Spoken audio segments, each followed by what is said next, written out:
Hello बच्चों। पिछली class में जो है अपन अपना 7 चैप्टर कंप्लीट किया था अपन ने, और आज अपन पढ़ने वाले चैप्टर 8 कार्बन एवं इसके यौगिक। ठीक है, कार्बन के बारे में पढ़ने वाले और उसके यौगिकों के बारे में पढ़ने वाले। ठीक है, इतना क्लियर है। तो अपन ने जो है अब तक 5 चैप्टर पढ़ लिए। ठीक है, फर्स्ट, सेकेंड, उसके बाद में 5th, 6th और 7th, और ये अपना 8th चैप्टर चल रहा है। यानी केमिस्ट्री का एक लास्ट चैप्टर बचा है, कार्बन एवं इसके यौगिक। और अब देखो, नाम से पता चल रहा है कि कार्बन और उसके यौगिकों के बारे में पढ़ने वाले। ठीक है, तो कार्बन क्या होता है और कार्बन की क्या क्या विशेषताएं होती हैं, और ये सारा अपन पढ़ने वाले हैं उसके बाद में। ठीक है, इसमें IUPAC नेम वगैरह बहुत अच्छा चैप्टर है। ठीक है, तो ध्यान से पढ़े। मैं आपको इसके नोट्स जो हैं प्रोवाइड करवा दूंगा, अभी केवल समझ लो आप लोग। ठीक है, तो देखो, कार्बन एवं इसके यौगिक में पहला टॉपिक आता है जैव शक्ति सिद्धांत। ठीक है बच्चों, जैव शक्ति सिद्धांत का मतलब क्या होता है ये समझेंगे अपन। तो जैव शक्ति सिद्धांत जो है, ये आपको ध्यान रखना है कि ब्रजीलियस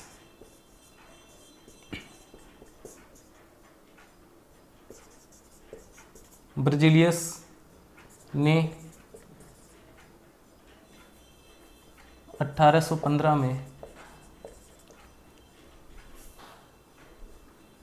या ब्रजीलियस के अनुसार कार्बनिक यौगिकों को कार्बनिक यौगिकों को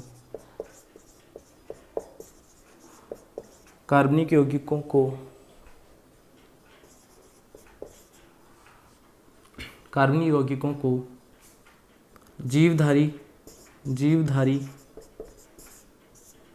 स्रोतों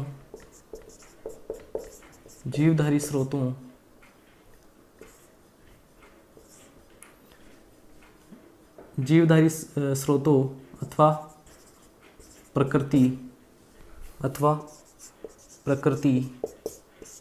से ही प्राप्त किया जा सकता है।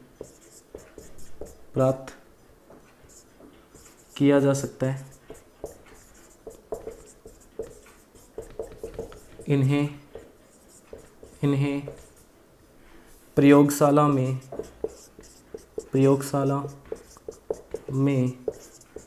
कृत्रिम रूप से बनाना संभव नहीं है। ठीक है, तो जैव शक्ति सिद्धांत पूछा जाता है आपसे, तो आप क्या लिखोगे कि ब्रजीलियस एक वैज्ञानिक था, उन्होंने बताया था ये 1815 में। ठीक है, 1815 में दिया था ये। और ब्रजीलियस ने ये बोला, इसमें ये बोला कि कार्बनिक यौगिक क्या होते हैं। देखो, ये समझो पहले। कार्बनिक यौगिक मतलब जो कार्बन से मुख्य रूप से जो है उनमें कार्बन उपस्थित हो। ठीक है, तो उनको कार्बनिक यौगिक बोलते हैं। अब कार्बन जो है अपनी संयोजकता को पूरा करने के लिए हाइड्रोजन, क्लोरीन, सल्फर, ऑक्सीजन वगैरह वगैरह बहुत सारे जो हैं तत्व हैं, उनसे संयोग करके अपनी संयोजकता पूरी करता है। तो कार्बन जो है उसमें एक रूप से क्या बोल सकते हैं अपन, मुख्य तत्व है। और उसके बाद में कार्बन जिनसे संयोजकता पूरी कर रहा है वो तो है ही। तो कार्बन मुख्य रूप से इसमें होगा, तो उनको अपन क्या बोलते हैं, कार्बनिक यौगिक। ठीक है, तो कार्बनिक यौगिक को इसके अनुसार क्या होता है कि ब्रजीलियस ने एक थ्योरी दे दी कि कार्बनिक यौगिकों को जो है अपन केवल जीवधारी स्रोतों, मतलब जिनमें जीवन होता है, या प्राकृतिक चीज़ें जो होती है जैसे कि पेड़ पौधे हो गए या फिर जीव जंतु हो गए, तो उन्हीं से जो है अपन इनको प्राप्त कर पाते हैं। इनको लैब में बनाना संभव नहीं है। ठीक है, यानी जैसे अपन ने, आप एग्जाम्पल देखो तो 5th चैप्टर में मैंने एक चीज़ बताई थी, कार्बनिक अम्ल क्या होते हैं। कार्बनिक अम्ल का मतलब होता है जो प्रकृति से प्राप्त होते हैं, यानी जीव जंतु या पेड़ पौधों से प्राप्त होते हैं। उसमें अपन ने देखा था कि लाल चींटी के डंक में, या फिर आंवले में देखा, संतरे में देखा, नींबू में, तो ये सारे क्या हैं, कार्बनिक चीज़ें, प्राकृतिक चीज़ें। तो उनमें जो अम्ल पाए जाते हैं तो उनको कार्बनिक बोल रहे थे ना। तो यहाँ भी एक चीज़ सिंपल है कि कार्बनिक यौगिक जो है उनको केवल जीवधारी स्रोतों यानी जीवित चीज़ों से ही प्राप्त किया जा सकता है, प्रयोगशाला में नहीं बनाया जा सकता। तो इन्होंने ये बताया था ब्रजीलियस ने 1815 में। अब क्या हुआ कि इस सिद्धांत को जो है एक वैज्ञानिक आया था, वॉलर, 1828 में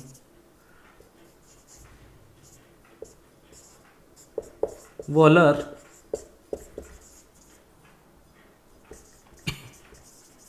ने प्रथम कार्बनिक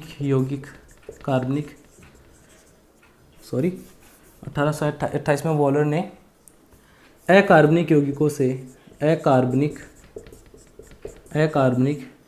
यौगिकों से प्रथम कार्बनिक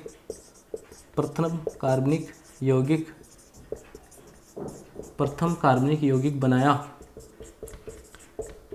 ठीक है, प्रथम कार्बनिक यौगिक यूरिया बनाया।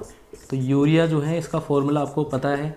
तो क्या हुआ कि बर्जिलियस ने जो सिद्धांत बताया था, जैव शक्ति सिद्धांत, वाइटल फोर्स थ्योरी बोलते हैं इंग्लिश में, तो जैव शक्ति सिद्धांत जो था वो किसने दिया? बर्जिलियस ने। और बर्जिलियस के अनुसार केवल जीवित चीज़ों से इनको बना सकते हैं अपन कार्बनिक यौगिकों को। लेकिन वॉलर एक वैज्ञानिक आया 1828 में, वॉलर ने क्या कर दिया? अकार्बनिक यौगिकों से एक पहला कार्बनिक यौगिक बना दिया। कहाँ पे? लैब में बना दिया। ठीक है, तो लैब में जो है इसको बना दिया यूरिया को, ये आपको याद रखना है। तो इससे क्या होता है कि इसके सिद्धांत से क्या हो गया? जैव शक्ति सिद्धांत का खंडन हो गया। जैव शक्ति सिद्धांत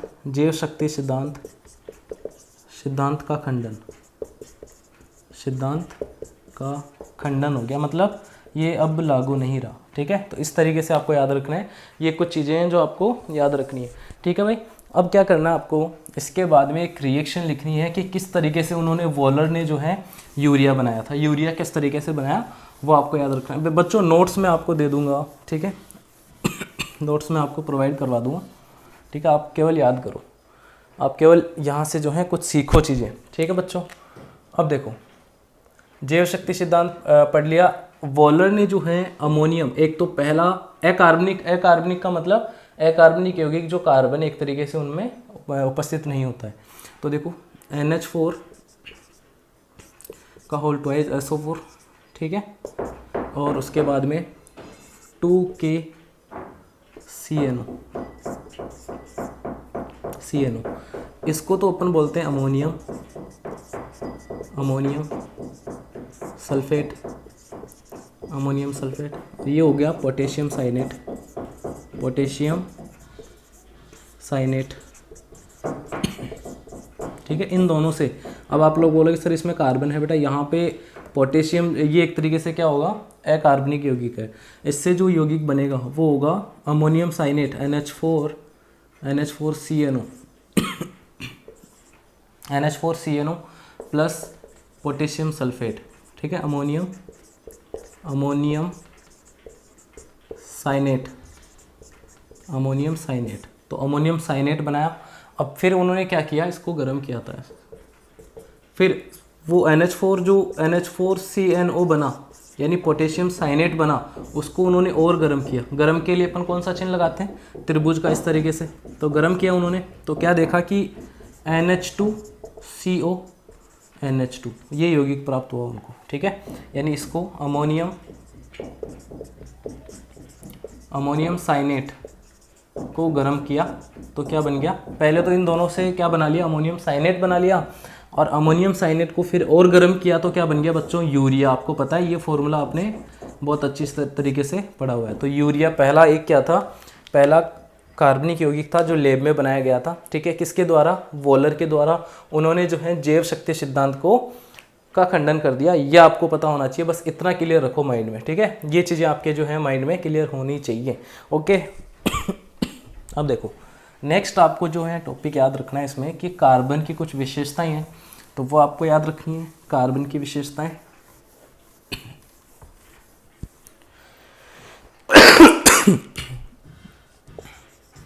अगला टॉपिक है कार्बन की विशेषताएं। कार्बन की विशेषताएं,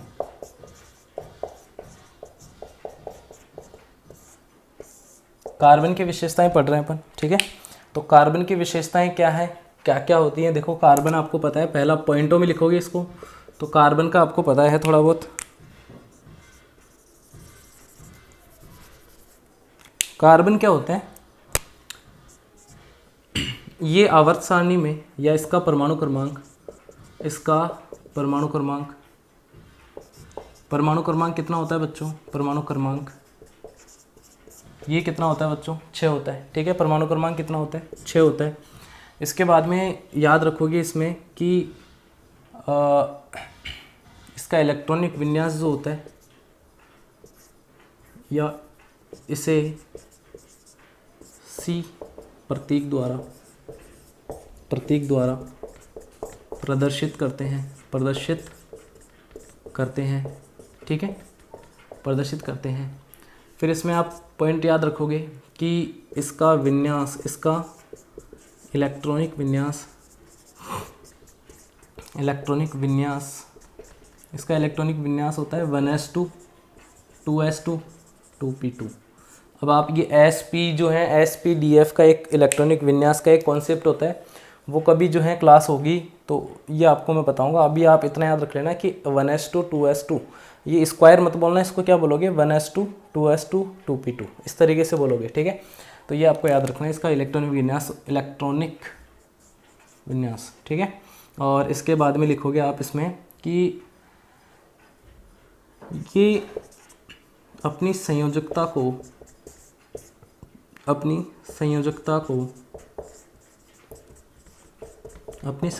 को संतुष्ट करने के लिए, संतुष्ट का मतलब उदासीन होने के लिए, संतुष्ट करने के लिए मतलब अष्टक पूरा करने के लिए निम्न प्रकार से यौगिक बनाता है, निम्न प्रकार से यौगिक बनाता है, निम्न प्रकार से यौगिक बनाता है, ठीक है, निम्न प्रकार से यौगिक बनाता है। तो इसको अपन करेंगे, मिटा देता हूँ मैं, एक बार रुक जाओ। तो कार्बन का जो परमाणु क्रमांक 6 है, उसके बाद में इसका प्रतीक C है। इलेक्ट्रॉनिक विन्यास क्या याद रखोगे, क्या होता है इलेक्ट्रॉनिक विन्यास 1s2 2s2 2p2, ठीक है। उसके बाद में एक इसमें, अब ये यौगिक किस तरीके से बनाता है देखो, तो पहला इसमें याद रखना आप लोग, उस पॉइंट में भी पहला याद रखोगे कि 4 एकल संयोजी 4 एकल संयोजी तत्वों के साथ 4 एकल संयोजी तत्वों के साथ, एकल संयोजी मतलब जिनकी संयोजकता एक होती है। जैसे कि उदाहरण अपन देखें, जैसे उदाहरण में अगर बात करें तो एक होता है CH4, कैसे बनता है, आपने मेथेन का नाम सुना है, मेथेन CH4 बोलते हैं। तो कार्बन जो है वो 4 हाइड्रोजन के साथ यहाँ पे क्या कर रहा है, साझा कर रहा है इलेक्ट्रॉन का। किस तरीके से, क्योंकि कार्बन के पास क्या होते हैं, एक 4 इलेक्ट्रॉन होते हैं बाह्यतम कक्षा में, और हाइड्रोजन के पास एक इलेक्ट्रॉन होते हैं, ठीक है, ये आपको पढ़ाया हुआ है मैंने। तो इस तरीके से जो है ये साझा कर रहा है इलेक्ट्रॉन का, अपना भी अष्टक पूरा कर रहा है, हाइड्रोजन भी अपना द्विक पूरा कर लेगा। तो इस तरीके से जो यौगिक बना रहा है। एक CCl4 आपको याद रखना है, क्लोरीन जो है कार्बन जो है, क्लोरीन भी एकल संयोजी है, ठीक है, ये बंद बन जाएगा यहाँ पे भी, ठीक है, इस तरीके से। और इस तरीके से मैंने डायरेक्ट बता दिया उसको, आपको ये जो है 9th में मैंने पढ़ा दिया था। तो इस तरीके से जो है एकल संयोजी मतलब 4 एकल संयोजी, हाइड्रोजन और क्लोरीन एकल संयोजी होते हैं, तो इनके साथ जो है इस तरीके से यौगिक बनाता है कार्बन, ठीक है। फिर एक आपको याद रखना है इसमें दूसरा पॉइंट कि 2 एकल संयोजी व एक द्विसंयोजी के साथ, यानी जिसकी संयोजकता 2 हो, और दो ऐसे तत्व जिनकी संयोजकता 1 हो, और एक ऐसा तत्व जिसकी जो है संयोजकता कितनी हो, 2 हो, तो उनके साथ भी जो है कार्बन इस तरीके से संयोग करता है। देखना कि एक उदाहरण ले लिया आपने, इस तरीके से कार्बन है, हाइड्रोजन, और 2 क्या है यहाँ पे, ऑक्सीजन, ठीक है। इस तरीके से भाई कार्बन के पास तो बाह्यतम कक्षा में कितने इलेक्ट्रॉन होते हैं, 4, ऑक्सीजन के पास कितने होते हैं, 6, ठीक है, हाइड्रोजन के पास कितने होते हैं, 2, एक होते हैं। तो ऑक्सीजन जो है इस तरीके से अष्टक पूरा करेगा, कार्बन अपना अष्टक इस तरीके से पूरा करेगा, 4 और 4 ये हो गए, हाइड्रोजन अपना द्विक पूरा कर ही लेंगे, ठीक है, इतना क्लियर है ना। तो ये क्या हो गया, इस तरीके से बन जाएगा यौगिक भाई C, और यहाँ पे बंद बन गया हाइड्रोजन के साथ, यहाँ पे एकल बंद, क्योंकि मैंने बताया था बंद में 2 इलेक्ट्रॉन होते हैं, एक इलेक्ट्रॉन जब साझा करते हैं तो एकल बंद बनता है, एकल बंद बन गया, ठीक है, ये एकल बंद है, ठीक है। उसके बाद में 2 इलेक्ट्रॉन साझा हो रहे हैं तो द्विबंध, ठीक है। इसको इस तरीके से लिख सकते हैं HCHO, और इसका नाम याद रखना बच्चों, इंपॉर्टेंट है, पूछेगा, फॉर्मेल्डिहाइड। फॉर्मेल्डिहाइड, ठीक है, ये फॉर्मेल्डिहाइड होता है, इसको ध्यान रखना ये। ठीक है भाई, तो ये था कुछ इसके बारे में इंट्रोडक्शन, और चैप्टर के बारे में अपन डिटेल में पढ़ेंगे, बहुत अच्छा चैप्टर है, ठीक है। तो अब जो अपन पढ़ेंगे अगली क्लास में, आज के लिए इतना ही, ठीक है। Take care, bye bye.